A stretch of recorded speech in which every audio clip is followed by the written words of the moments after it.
NBC channel in the US. This was being run for live on NBC Today show, if you have heard about, hosted by their political director Chuck Todd.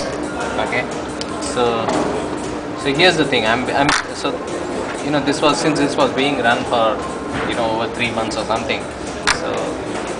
So this was how the scenario looked like. The blue ones are leaning towards Obama, the red ones, are leaning towards McCain and all. Now what,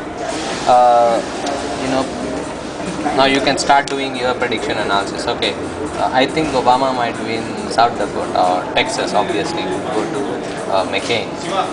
Then I'll say, okay, Obama, I think at the moment is not doing well in California, so I remove California out. As you can see, the counts keep increasing, decreasing and all that. So since this was for a media channel, we had provided them annotations to talk about, okay, this is a very key state to both Obama and McCain, so he has to go there and campaign, and then we can as well get into some kind of details, saying that, okay, let's see what's the detail, why does Obama want to go to that particular, say, okay, here is some community which probably I would not want to use that, but okay, let's say it's a community of whites, and they might not actually vote for Obama,